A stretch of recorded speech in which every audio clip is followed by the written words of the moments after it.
मुद्दे पे हमने बात करनी है। नेशनल एजुकेशन पॉलिसी 2020, उसमें इन्होंने इंडियन नॉलेज सिस्टम लिखा है, लेकिन मेरा विश्वास नहीं, मेरा विश्वास है भारतीय ज्ञान परंपरा। और जो आधुनिक शिक्षा है उसमें हम क्या कर सकते हैं। एक छोटी सी कहानी से शुरू करता हूँ, फिर इस पे बात करेंगे। एक गांव था, उस गांव में आग लग जाती है। जब आग लगती है सारे लोग भाग जाते हैं। दो लोग जलने पे मजबूर थे, एक अंधा था, एक लंगड़ा था। वो दोनों सलाह करते हैं कि तू मेरी आंखें बन जा, मैं तेरी टांगें बन जाता हूँ, और दोनों बच जाते हैं। कहानी यहीं पे ख़त्म हो जाती है, लेकिन हमें क्या सिखाती है। इन्होंने टॉपिक दिया कि भारतीय ज्ञान परंपरा और आधुनिक शिक्षा। अब ये अंधा कौन है, लंगड़ा कौन है? अंधा हमारी आज की आधुनिक शिक्षा, जिसको हमने अंग्रेजी शिक्षा के या मैकोलियन सिस्टम में हमने उसकी अंधा दौड़ अंधी दौड़ में हम चल पड़े हैं। और हमने लंगड़ा कौन है, जो हमारी समृद्ध परंपरा थी उसको हमने एक तरह से छोड़ दिया है। मैं नहीं कहता सारी हमारी जो भारतीय ज्ञान परंपरा अच्छी थी, मैं नहीं कहता अंग्रेजों की बुरी थी। जो भी दोनों में अच्छा है उन दोनों पर मिला करके चलेंगे, तब यही कहानी का सार है। हम आधुनिकता पे भी जाएं, लेकिन हम परंपराओं से भी। वही हमारी भारतीय ज्ञान परंपरा कहती है। और अभी ये जो NEP 2020 है, बिल तो आ गया राकेश जी, लेकिन मेरा मानना ये है बिल से काम नहीं चलेगा। उससे ज़्यादा मेरी और आपकी विल पावर चाहिएगी, ताकि हम उसको धरातल पे लेकर के आ पाए। पॉलिसी पहले वाली भी अच्छी थी, नो डाउट, ये भी अच्छी है, लेकिन उसके साथ साथ हमें विल पावर को स्ट्रॉन्ग करना होगा। और विल पावर के साथ साथ हम सबको मिलने के, ये तो राष्ट्रीय शिक्षा नीति तो है, लेकिन इस राष्ट्रीय शिक्षा नीति के लिए राष्ट्रीय इच्छा शक्ति चाहिए। और वो सामूहिक प्रयास, चाहे मैं टीचर हूँ, चाहे मैं स्टूडेंट हूँ, चाहे प्रिंसिपल हूँ, वाइस चांसलर हूँ, वटएवर, जो भी स्टेक होल्डर्स है, सबका सामूहिक प्रयास। अभी राकेश जी के कॉलेज में शाम को क्या होगा, जो लोग रुकेंगे, यहाँ पेड़ है बाहर, उस पर बड़े सुंदर सुंदर पक्षी आकर के बैठेंगे। कोई साइज में बड़ा होगा, कोई छोटा होगा, किसी की भाषा कोई होगी, किसी का कलर कोई होगा, लेकिन उससे कोई फर्क नहीं पड़ता। यही हम है। मेरा तजुर्बा कितना है, ये जूनियर है, सीनियर है, बच्चे हैं, प्रिंसिपल है, कोई फर्क नहीं पड़ता। हम सबका सामूहिक प्रयास। उस पेड़ पे पंछी जब आकर के बैठते हैं, मैं कहता हूँ कई बार कि वन के पंछी हैं अनेकों, पर ठिकाना एक है। सबकी भाषा अलग अलग, पर तराना एक है। यदि दिल में उमंग, that is will power, that is commitment. यदि दिल में उमंग, सारा जमाना एक है। हम शिकारी भिन्न भिन्न, मेरा तजुर्बा, मेरा सब्जेक्ट अलग हो सकता है, हम शिकारी भिन्न भिन्न, लेकिन निशाना एक है। निशाना क्या है? राष्ट्रीय शिक्षा नीति के माध्यम से राष्ट्र आगे बढ़े। लेकिन जब राष्ट्र आगे कब बढ़ेगा, और राष्ट्र जब हमारे सामूहिक प्रयास से बढ़ेगा, जब हमें 2047 की वेट नहीं करनी पड़ेगी विश्व गुरु। अगर हम उसको ठीक तरीके से, इन टोटो जिसको हम बोलते हैं, लेटर एंड स्पिरिट में जिसको बोलते हैं, जिस तरीके से बनी है उसी तरीके से अगर लागू हो जाए, उसी तरीके से हम लागू कर पाए। लेकिन उसमें चैलेंजेस हैं। कुछ लोग चैलेंजेस कहते हैं, मैं उसको नवरत्न कहता हूँ। वो चैलेंजेस भी हैं, लेकिन हमारी पॉलिसी में वो नवरत्न है। वो नवरत्न क्या है, जिसको मैं बोलता हूँ, first is inclusiveness, second is equity, third is quality, fourth is life long learning, fifth is sensitivity, sixth is interdisciplinarity, seventh is synergy, और एट फ्लेक्सिबिलिटी, और लास्ट जिस पे मैं बात कर रहा हूँ, रूटेडनेस। अपनी रूट से जुड़ना, अपनी जड़ों से जुड़ना, वो भारतीय ज्ञान परंपरा है। अब रूट से जुड़ना, या हम अंग्रेजी सिस्टम को बोलते हैं जो मैकोलियन सिस्टम है, वो रोट लर्निंग है, क्रैमिंग वाला सिस्टम है, रोट लर्निंग है। मैं कहता हूँ अब हमें शिफ्ट करना है रोट टू रूट लर्निंग। अपनी जड़ों से जुड़ना है। शिक्षा अकेली जीविका उपार्जन नहीं, इस जीवन को उपयोगी कैसे बनाए। जीविका उपार्जन भी जरूरी है, उसे रोजी रोटी कमाना भी जरूरी है, लेकिन जीवन अच्छा कैसे बने, जीवन उपयोगी कैसे बने, उसके लिए भी हमें सोचना होगा। और दूसरा, कई बार बोल देते हैं सर कि उच्च शिक्षा हमें ज़्यादा चाहिए, 50% GR। मैं कहता हूँ उच्च शिक्षा तो हो, लेकिन उच्च शिक्षा के साथ साथ उत्तम शिक्षा भी हो, जो हमारी भारतीय ज्ञान परंपरा उसी की बात करती है। एक छोटी सी कहानी आपको बताता हूँ कि परंपराओं से या हमारा जो समृद्ध इतिहास है उससे जुड़ना क्यों ज़रूरी है, हमारी जड़ों से जुड़ना क्यों ज़रूरी है। कार्ल मार्क्स का नाम आपने सुना होगा, पढ़ा होगा। कार्ल मार्क्स की माँ ने एक बगीचा बाग लगाया, और उस बगीचे में, बाग में बहुत सुंदर फूल फल सब कुछ था। वो बीमार पड़ जाती है माँ। कार्ल मार्क्स कहते, बेटा तो इस बगीचे का ख्याल रखना, कहता ठीक है माँ। 1-1.5 महीने बाद जब वो ठीक हुई, वो सारे बगीचे के बाग के फूल फल सब कुछ सूख गए। उसने पूछा कार्ल मार्क्स तुमने ध्यान नहीं रखा इस बगीचे का? कहता माँ मैंने बड़े अच्छी तरह से ध्यान रखा। कहती कैसे ध्यान रखा? कहता मैं हर रोज पत्तों पे पानी छिड़कता था और उनको कपड़े से फिर साफ करता था। उसने कहा बेटा पत्तों पे पानी नहीं, पानी जड़ों में डालना है। तो वही चीज हमने भूल कर दी, हम अपनी जड़ों से कट गए और मैकॉलियन सिस्टम से जुड़ गए। तो हमें उस जड़ों पे लौटना होगा। स्वामी रामतीर्थ एक बार यात्रा पे गए जापान। उन्होंने देखा वहाँ जैसे कई बार जापान में क्या करते हैं, बोनसोई के पेड़ है, उम्र 30 साल 40 साल, गमलों में इतनी ऊंचाई है। उसने पूछा इसकी उम्र क्या है? कहता है इसकी 20 साल, इसके 30-40 साल। कहते इतने छोटे कैसे हैं? तो माली ने बताया जैसे पेड़ थोड़ा बड़ा होने लगता है हम उसकी जड़ को काट देते हैं।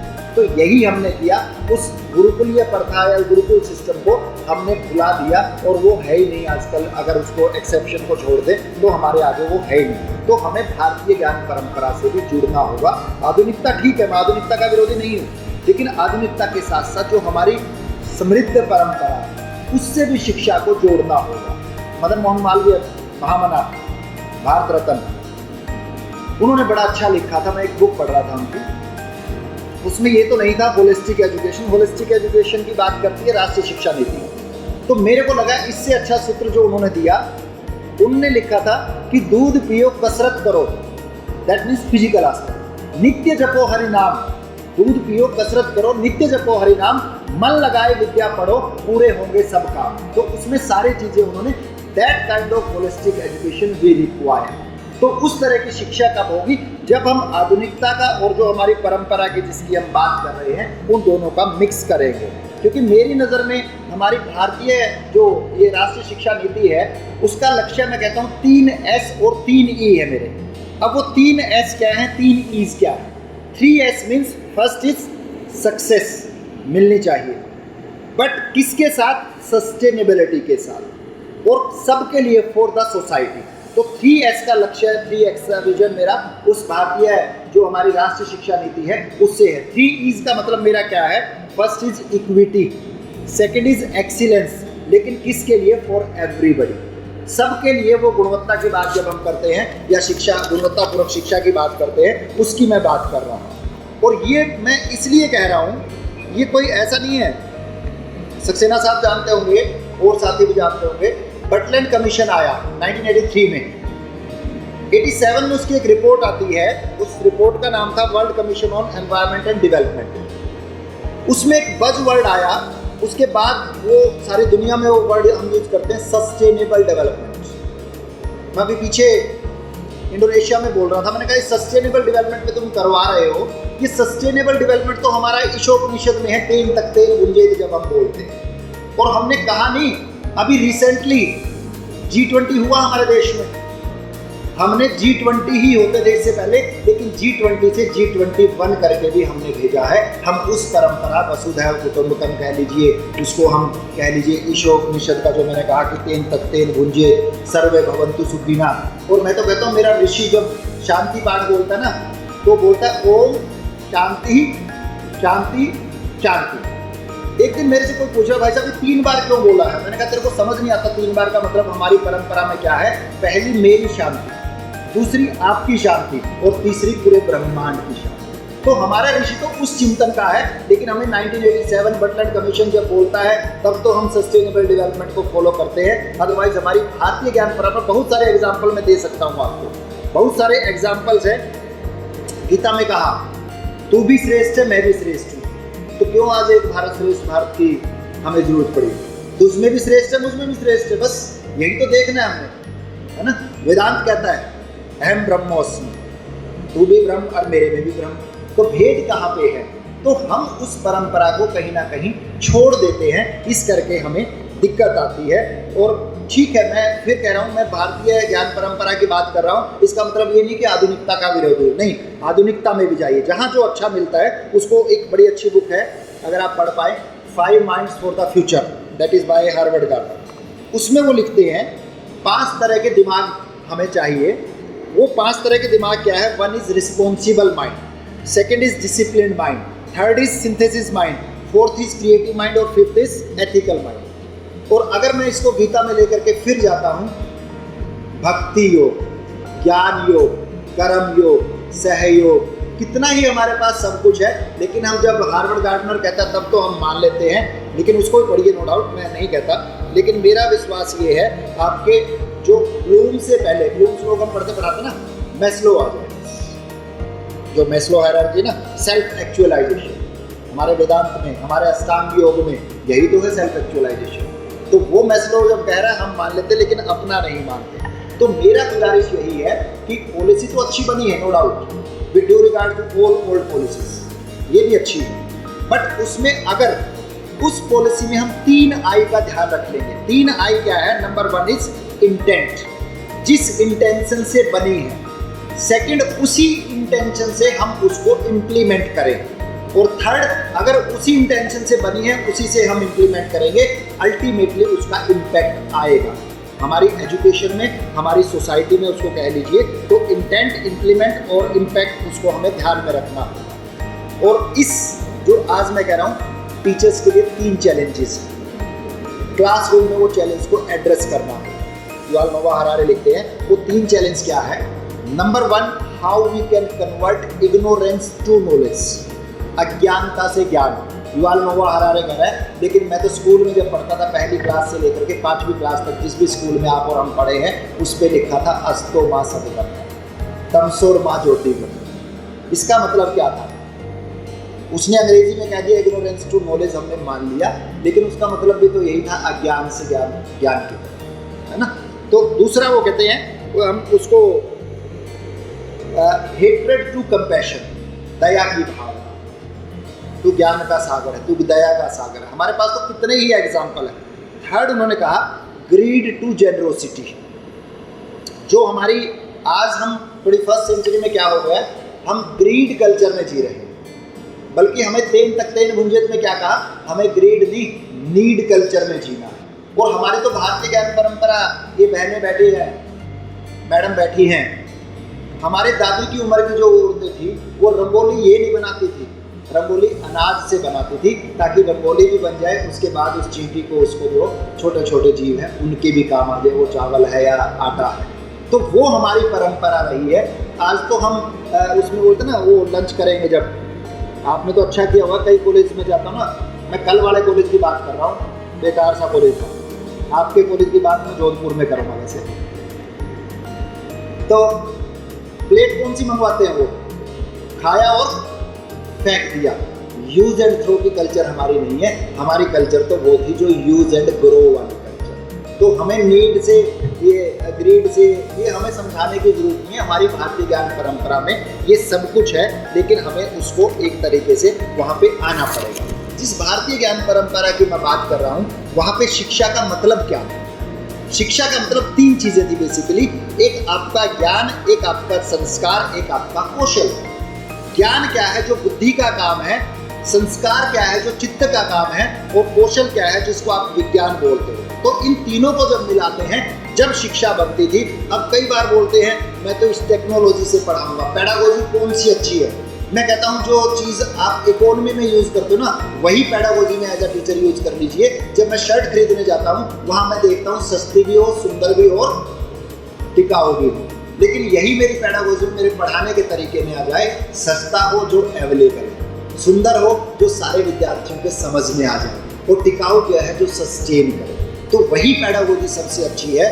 उस भारतीय ज्ञान परंपरा में वही बात हम करते हैं। और अगर मेरे से कई बार पूछते हैं, इन्होंने टाइम दे दिया, लेकिन कई बार कहते हैं जी टाइम नहीं है, थोड़ा सा बोलना है।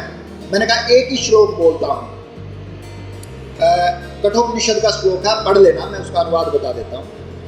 अगर मैं कहूँ एनईपी मेरे को एक ही श्लोक में बोलनी है, मैं एक ही श्लोक में बोलता हूँ, ओम सहनो भवतु सहनो भुनक्तु। उसका मीनिंग क्या है? जो एनईपी कह रही है उसका मीनिंग वही है कि हम दोनों गुरु और शिष्य दोनों मिलकर के ज्ञान को ग्रहण करेंगे, ज्ञान का निर्माण करेंगे। आज आपने कंस्ट्रक्टिविस्ट उसको नाम दे दिया होगा चाहे। और जहाँ उस ज्ञान को जब हम ग्रहण करेंगे, उससे क्या होगा, हमारा भरण पोषण भी होगा, उससे समाज का कल्याण भी होगा, और कोई भी इनोनिमिटी, कोई भी ईर्ष्या द्वेष की भावना हमें नहीं आएगी। तो यही तो एनईपी का सार है हमारा। अगर एक ही श्लोक में मैं अगर उसको कहूँ, एनईपी का सार यही है हमारा कि हम किस तरह से उस अंतिम आदमी तक पहुँचे। अंतिम कौन है? एक मैं आपको छोटी सी कहानी बता रहा हूँ गुरुकुल में, क्योंकि सारी चीजें भारतीय ज्ञान परंपरा से जोड़ता हूँ। गुरुकुल सिस्टम में क्या था, एक शिष्य आता है, गुरुजी मैंने आपके आश्रम में पढ़ना, आपके पास आश्रम में गुरुकुल में सीखना है। कहता तू कल जंगल में जाना, कल जंगल में जब इवनिंग में आना, कुछ जानवरों की आवाजें सुने ना, फिर बताना, फिर शुरू करेंगे। पहले दिन आता है, गुरुजी आज मैंने शेर, चीता, हाथी, बड़े बड़े बारहसिंगा, उनकी आवाजें सुनी। कहता नहीं, कल फिर जाना। अगले दिन जाता, कहता उनसे छोटे जानवर थे, जो लोमड़ी थी, कुत्ता था, उनकी आवाजें सुनी। नहीं, कहता कल फिर जाना। अगले दिन मैंने बिल्ली की या छोटे छोटे जानवर थे, उनकी आवाज सुनी। नहीं, कल फिर जाना। चौथे दिन जाता, कहता आज मैंने पक्षियों की आवाजें सुनी। नहीं, कल फिर जाना। पांचवें दिन जाता, कहता आज मैंने जो छोटे छोटे सूक्ष्म जीव थे ना, उनकी भी आवाजें सुनी। तब कहता तेरी एजुकेशन आज से स्टार्ट होगी, क्योंकि तूने संवेदनशीलता, लास्ट अंतिम आदमी जिसको महात्मा गांधी ने कहा ना, तो हर एक का जो ख्याल रखने वाली, वो हमारी भारतीय ज्ञान परंपरा है। सबसे सीखने का भाव, हम कई बार बोलते हैं हम यूनिवर्सिटी में हैं, लेकिन मैं कहता हूँ हम सबसे सीखें। सबसे सीखने का भाव मैं क्यों कह रहा हूँ? कौटिल्य का अर्थशास्त्र आपने सबने सुना होगा। कौटिल्य के अर्थशास्त्र से पहले भी 18, पता नहीं 17, मैं एग्जैक्ट नहीं बता रहा, लेकिन 18 या 17 वर्जन पहले लिखे जा चुके थे। तो हमारे ऋषि परंपरा में, ज्ञान परंपरा में क्या है, अंतिम कुछ भी नहीं है। मुझे जो मैं कह रहा हूँ वो सत्य नहीं है सारा। आप भी कुछ जोड़ सकते हो, आप भी कुछ बता सकते हो, आप भी कुछ घटा सकते हो, आप भी एग्री डिसएग्री, बट एवर हमारी ज्ञान परंपरा तो वो संवाद की परंपरा थी, जहाँ पे अंतिम बात कोई नहीं थी। साहिर लुधियानवी का नाम आपने सुना होगा, शायद सुना है साहिर लुधियानवी। उन्होंने एक सॉन्ग लिखा था, कभी कभी मेरे दिल में ख्याल आता है, लेकिन एज अ टीचर कभी कभी नहीं, हर रोज नया ख्याल आना चाहिए।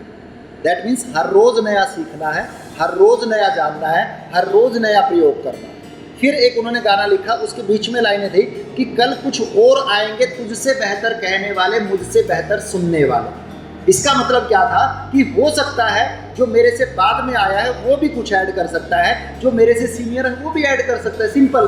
तो सबसे सीखने का भाव हमारी भारतीय ज्ञान परंपरा में है। इसलिए मैं कह रहा हूँ कि हम उस भारतीय ज्ञान परंपरा के साथ अपनी टीचिंग को, अपनी जो एजुकेशन है उसको किस तरह से अपने अपने सब्जेक्ट्स में जोड़ सकते हैं। अब ये स्किल एजुकेशन, स्किल इंडिया नाम हमने नया दिया है, लेकिन जो भारतीय ज्ञान परंपरा है उसमें शिक्षा के 3-4 लक्ष्य थे। पहला लक्ष्य क्या था?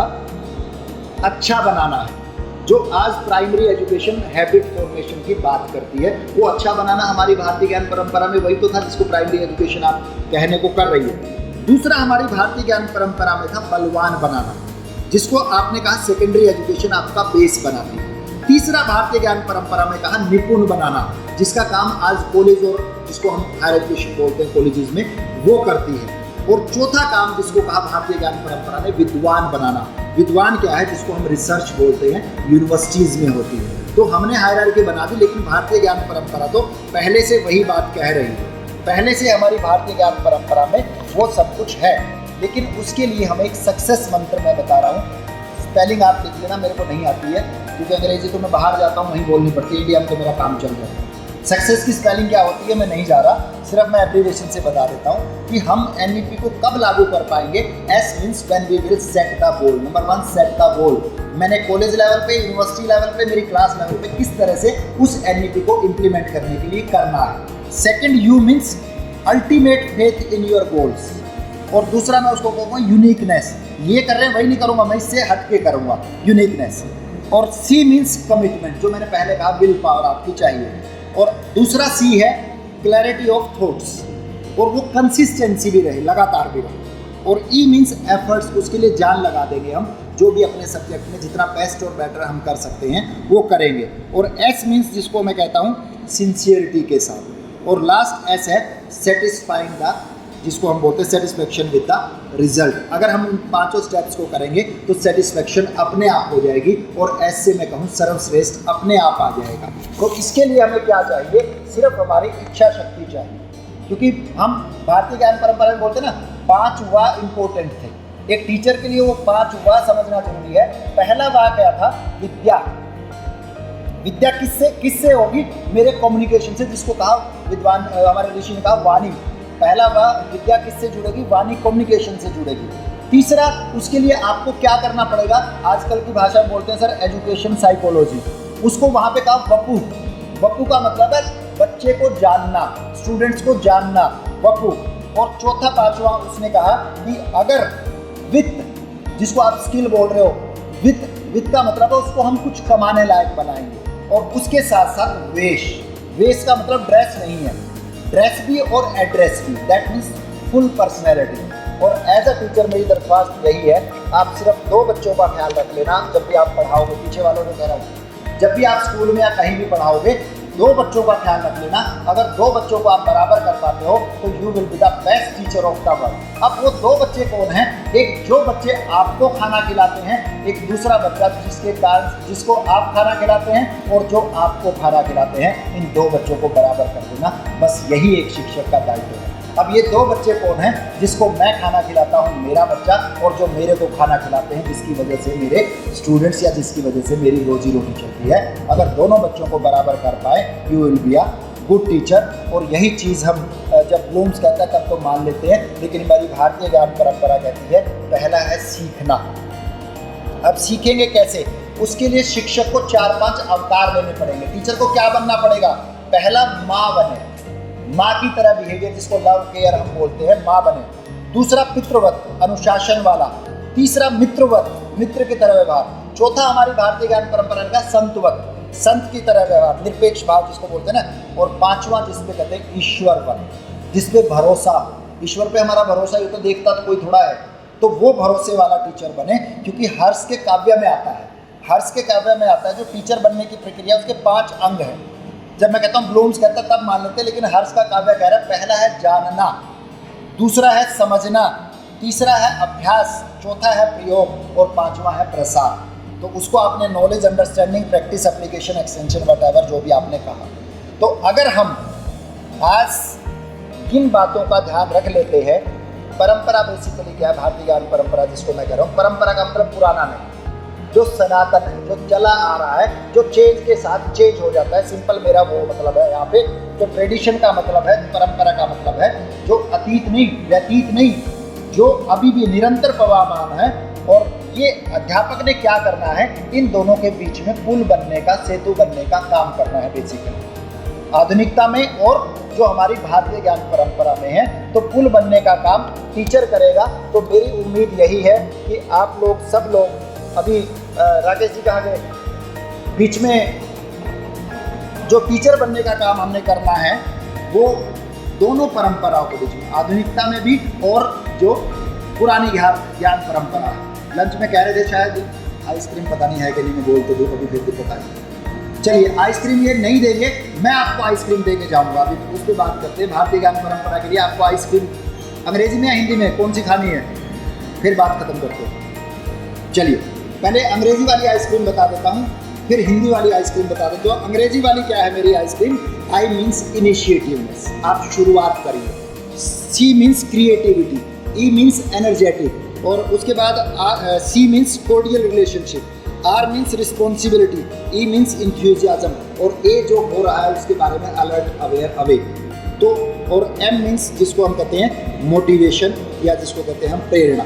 तो ये तो अंग्रेजी वाली हुई। हिंदी में क्या होगा? आइसक्रीम, आ मीन्स आत्मविश्वास रख करके अपने आप पे, ई मीन्स अपनी इच्छा शक्ति को मजबूत बनाते हुए, स मीन्स सकारात्मकता के साथ, और कै मीन्स क्रियाशीलता के साथ, और म मीन्स मधुर संबंधों के साथ। जो हमारी महत्वाकांक्षाएं हैं, जो हमारी इच्छाएं हैं, वो किस तरह से पूर्ण हो, उस बात का ख्याल आप सब